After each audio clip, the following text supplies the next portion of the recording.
I put all the bolts in, and you sort of go around and you got to balance the pressure, because I've got to stick a tool in here and get the clutch disc into place, because it can move around quite a bit. Normally at this step you'd put in either a broomstick or a clutch alignment tool. In this case you can use the shaft, because it comes out of the transmission differential. Normally it's attached to the transmission and it ain't going nowhere. Got a bit of oily grease here. I'm going to slurp it onto the pilot bushing, and a touch on the clutch disc. Yummy.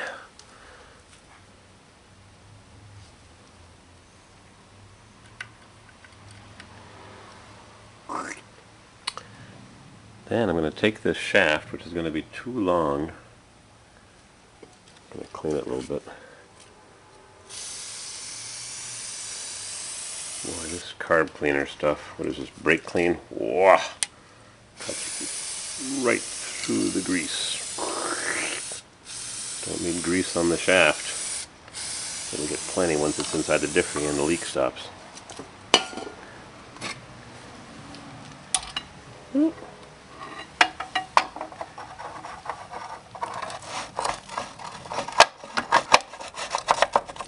There's your alignment for the clutch disc. My pilot bushing's in good shape. Now I can commence to tighten the bolt on the clutch cover pressure plate.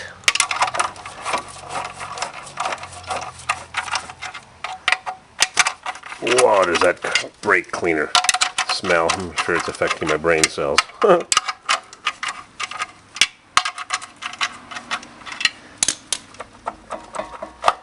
Yep. Make sure nothing moves out of alignment. I'm already putting pressure on the clutch disc, which I put in the right way because the big side is towards the pilot bush, towards the throwout bearing. And that's the throwout bearing right there. Nice and smooth. That pushes against those fingers to disengage your clutch. So I'll give you a bit of an education here. You're driving a car with a manual transmission. Doesn't matter what kind of car it is. Tatra or a Chrysler 300 or a Mustang. Doesn't matter.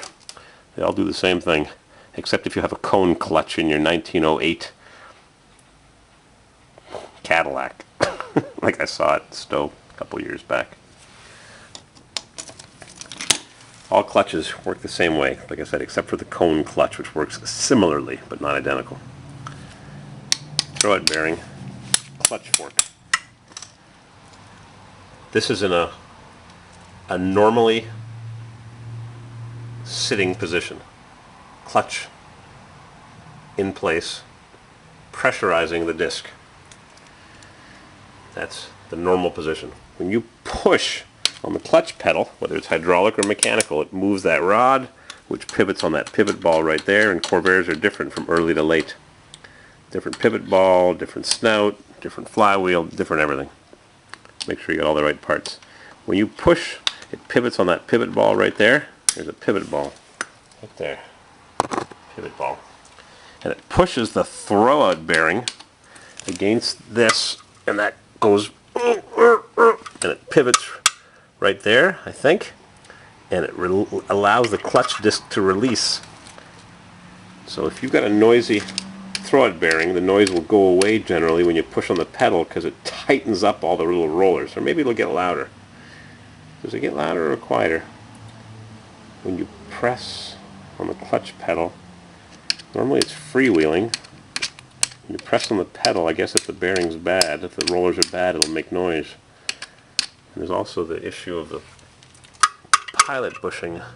When you press on the clutch, it moves the shaft a little sideways, puts a little pressure on it, and it gets noisy, or it makes noise when you release the clutch. Anyways, who knows? Don't ask me. This is entertainment. It's not educational. How do you like that for an explanation? No idea what I'm talking about.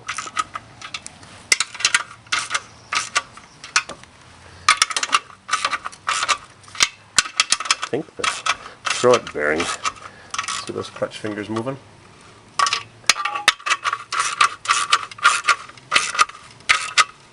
Yeah, they're moving. They're getting flatter.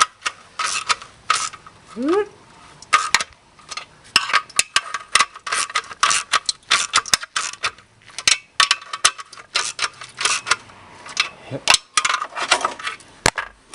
Clunk.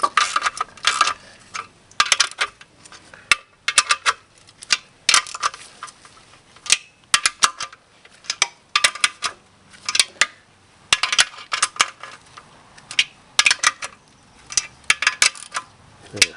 It's 20 inch-pounds. Now I have to go to 20 foot-pounds. Perfectly aligned. Ready. Give me a minute. Get ready with the torque wrench. Craftsman. Don't have to bear down much on my bar because I'm only tightened to 20 foot-pounds. Just able to get that tooth under the teeth.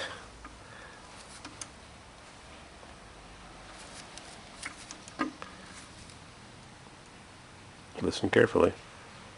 Oop. Coarse tooth ratchet on the torque wrench.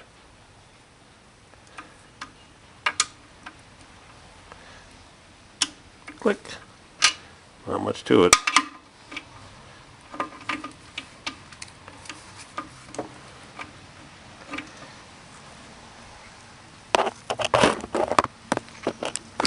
Oops.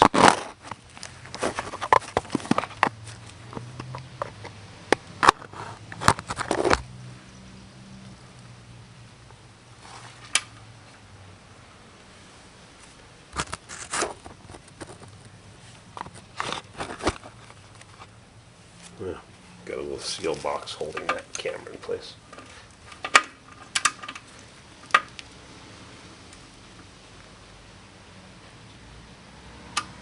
Click.